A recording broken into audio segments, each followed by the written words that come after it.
This show is brought to you in part by viewers like you who joined a Patreon or become YouTube members. Thank you. And if you could, hit the like button and subscribe if you want more Browns-focused content. So, in Kevin Stefanski's run as a head coach, he has been able to be one of the few guys who has had a good enough history with the team that you could have expectations about what his seasons typically produce, right? There are pillars of the Stefanski era that for the most part of the era had held, right? For the longest time, the Browns didn't lose back-to-back games with Kevin Stefanski, which meant that their record would only be but so bad. The Browns always had a very strong home record with Kevin Stefanski, and the Browns have always had a strong division record with Kevin Stefanski. These are the pillars of Stefanskiism that have stood since 2020, and the last couple of years have seen a lot of those pillars crumble, right? The Browns don't lose games on back-to-backs. Well, they lose now, right? They lose a lot of games in a row over the last 2 years. That pillar crumbles.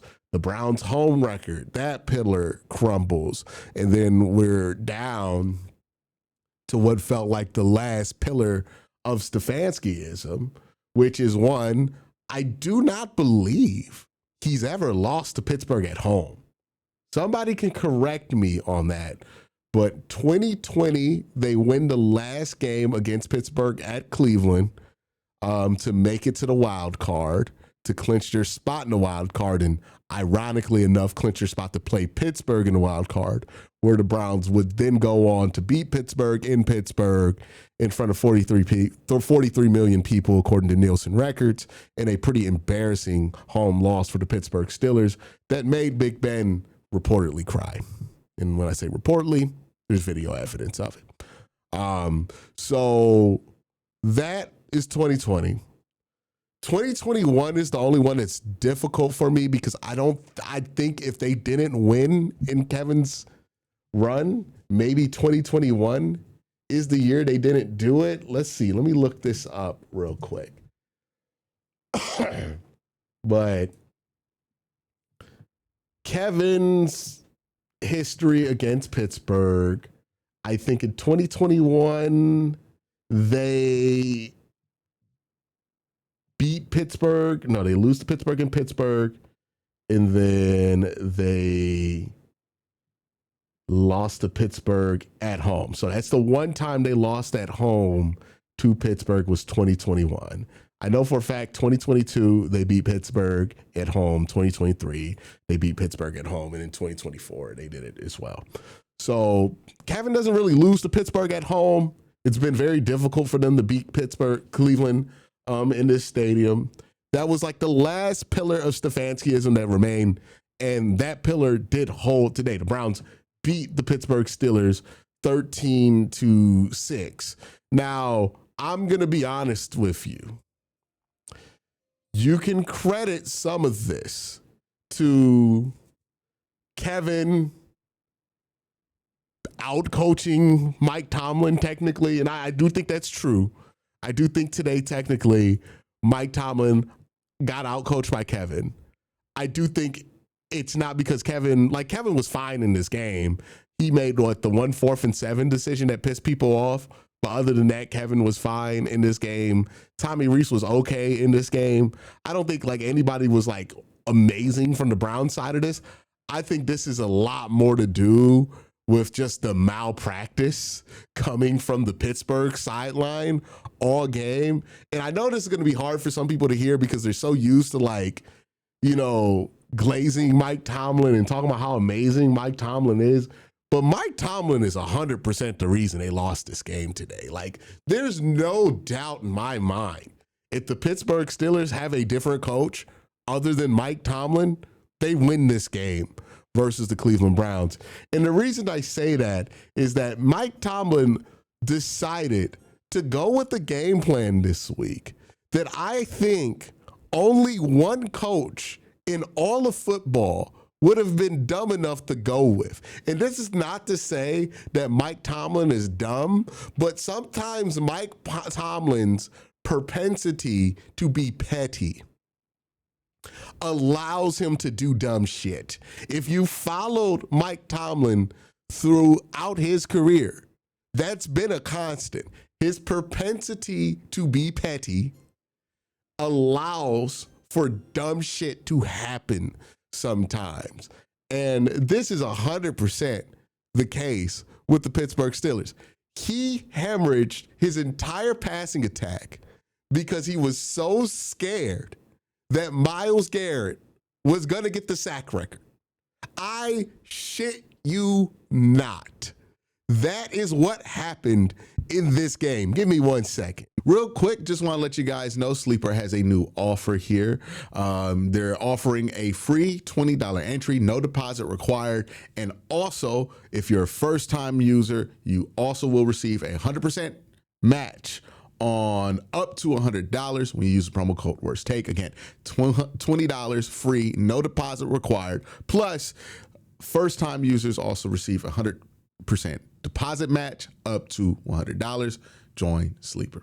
You can ask every soul who watched this game from quarter 1 to 4 what happened on the offensive side of the ball for Pittsburgh. Keep in mind, this is an offense that had been firing on all cylinders as of late. That did lose DK Metcalf, which I'll give them that, but they scored 29 points versus the Detroit Lions last week, 28 points versus the Miami Dolphins the week before that, and then 27 points against the Baltimore Ravens. So they had been scoring points up until this game with the Cleveland Browns. They scored 6 points in this game, and it was the most pathetic 6 points you have ever seen. And the reason they scored 6 points is because Pittsburgh just would not let go of doing anything that could have possibly allowed for the Cleveland Browns to score. For Myles Garrett to score a sack. They designed this entire offensive game plan not around attacking the Browns' weaknesses, not around how to win this game that they needed to win to avoid basically being in a playoff game next week versus Baltimore. They designed the game plan around avoiding letting Myles get 1 sack. They let other people get sacks. They let all this other shit happen, but they designed this plan to not let Myles get a sack. That is just straight up malpractice. If I were a fan, if the positions were flipped and Kevin Stefanski had called a game plan to avoid TJ Watt or Alex Highsmith from getting some fucking record, and that's why the Browns lose a game that they needed to win, I'd be fucking furious. Okay. Again, I'm not trying to take credit away from Kevin or Tommy here. I think they did a good job of scooping up that mistake, but let's be real here. The Browns gave this game away more than a couple of times to Pittsburgh. Like, Shedeur threw 2 interceptions. The first one wasn't his fault. The second one was one of the most egregious interceptions I had ever seen in my life. And look, in the first half of this game, Shedeur was actually pretty good, but he has too many moments like that for me to be comfortable with him at any moment of the game. Like, I don't walk away from this stretch of games and watching Shedeur play over the last month feeling great about him, honestly. Like, there are some highlight moments there, but too many times he's throwing the dumbest interception you've ever fucking seen with a lead, and it's just enough to make me completely uncomfortable with him because he shouldn't be making those mistakes. Like the tip ball, strip sack, interception, that's just the game. Game happens. Okay, who cares? But that interception he threw, where he just threw the ball up to Jerry Jeudy, it's not the first of that kind that he's thrown up. And there's enough there to be concerned about the decision-making ability. Again, there's a lot of like low-level Jameis Winstonry in there with Shador and his decision-making. That makes me concerned about giving that a long-term shot here. If we're talking about what the Browns did well in this game, this was the revival of the defensive line, right? The last couple of weeks, I think the Browns defensive line had been struggling a little bit, especially against the run. This week, Mason Graham was excellent. Thought Mike Hall did a good job. Shelby Harris got the big tip ball at the end of the game. So really nice resurgence from this defensive line. Carson Schlesinger, shout out to him. He played injured pretty much all game. And like legitimately, what was that one play? It's a famous Madden meme where this guy gets his player injured on Madden. Hold on. This guy gets his player injured on Madden. He's like, oh man, it's not Donald Driver. It's a Green Bay Packers player. And he's talking about putting his team on his back and all this shit. It really felt like that's how Carson Schlesinger was walking, right? So much determination though, right? Like it felt like that's how he was walking for most of this game. So incredible effort from the team. And I think that's the one thing you can't really deny about Kevin. These guys continue to fight, man. Like they have continued to fight every week. They have not given up on Kevin. They have not given up on the mission. They have not given up on winning.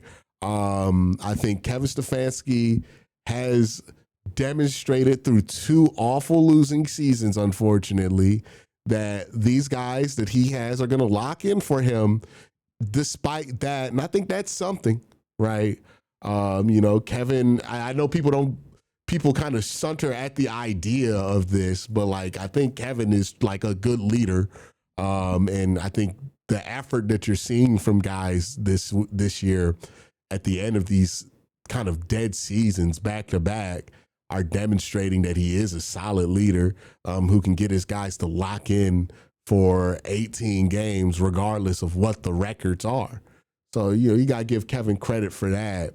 And he's certainly been able to do a good job with that. And I think that effort showed up today in this Pittsburgh game because you needed a lot from your defense, who kept being put in bad situation after bad situation. Shout out to the guys. Like Myles Garrett had a good game in this one. He didn't get a sack, but he did have a really good game in this one.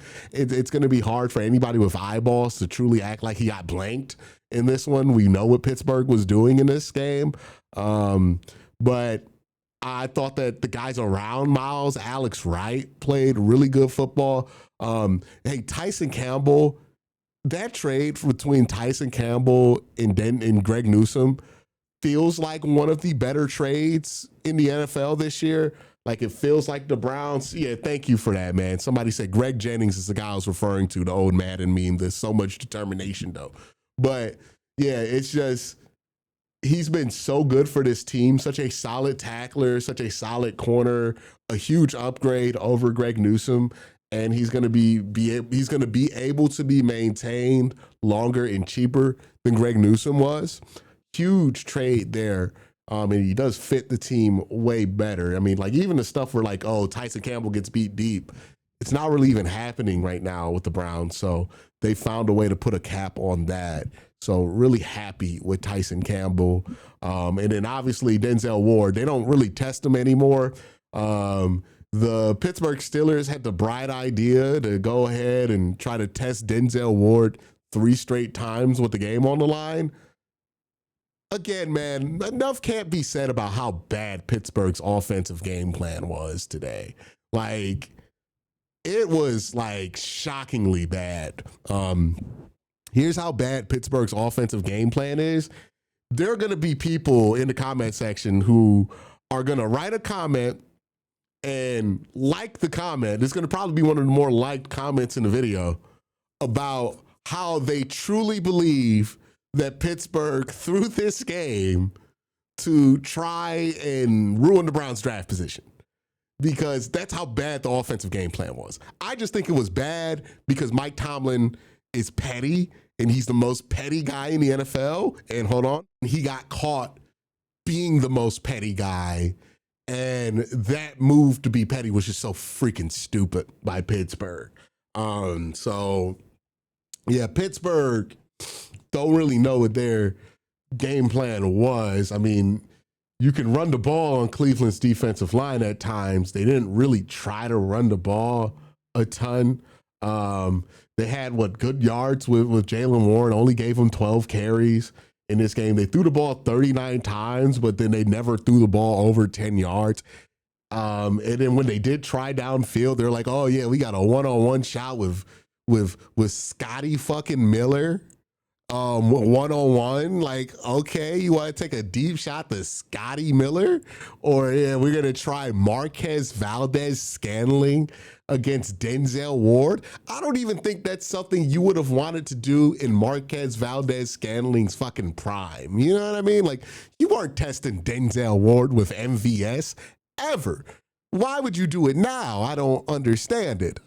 Pittsburgh, again, their offensive game plan, it was so bad that even as somebody who never really wants good things to happen for Pittsburgh, it was baffling to watch them be that bad offensively. Again, true malpractice by Pittsburgh, Mike Tomlin, and the offensive staff, because that reeked of Mike Tomlin pettiness. And again, I'll say this. If Mike Tomlin was not the head coach of that football team, I think the Pittsburgh Steelers win this game. Because the Browns did not play great in this one. Certainly, like, they did not play good. Like, nobody played good enough to win this game. This game should have probably ended in a freaking draw. But the Browns end up winning. And I think the thing you can hope for if you're a Browns fan is that Pittsburgh loses to Baltimore next week, and that be what finally gets Mike Tomlin up out of there in Pittsburgh, because it can't be more obvious. It can't be more obvious that this was a Mike Tomlin petty field decision that led to them dropping this game and putting themselves in a position to have to beat Baltimore next week. That being said, let's talk about the negatives of winning this game, which is the Browns' current draft position, right? A lot of people want the Browns to take a quarterback. That requires the Browns finding a way in the top 2 of this draft, more than likely, right? Right now, the Browns sit at 6 after the result of all of these games. They win. They get the 4-12. They're the 6th pick in the draft right now. Now, there is still a path where the Browns can get to the number 2 overall pick.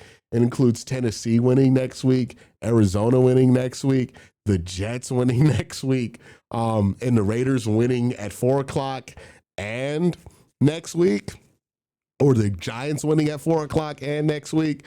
It is possible that the Browns could still get the number 2 overall pick because they have the tiebreaker, but they're probably not, and they're probably talking about trade-up territory. So we'll have those conversations once we know what's up.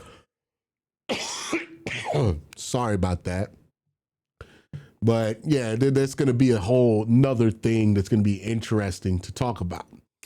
All in all, this was peak Week 17 football right here. Pittsburgh played a pretty pathetic game on offense.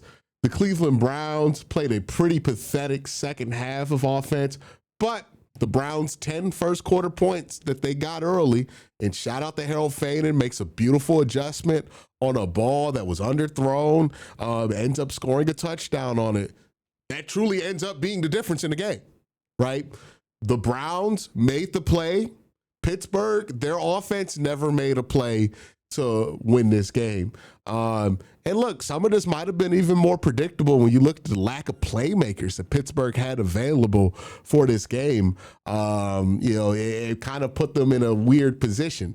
Why, in a world where they have no offensive threats, do they only throw the ball to Pat Freiermuth 3 times and only run the ball with Jaylen Warren 12 times? Again, coaching malpractice. But The Browns made more plays than the Pittsburgh Steelers did in this game. The Browns won the game. Shador was certainly a part of that. And I think what you saw from Shador early was encouraging. What you continue to see from Shador in the second half of these games is not encouraging at all. And sometimes more discouraging than some of the flashes that you see early on. He keeps making mistakes that you can't explain, right? We'll see what this means for the Browns. Will they end up trading for or trying to sign a Malik Willis or some shit like that next year? Will they trade up in the draft? We got a lot of time to discuss that. Again, the draft is in April. We're only in December right now. But that's kind of my thoughts about this game. Let me hear yours.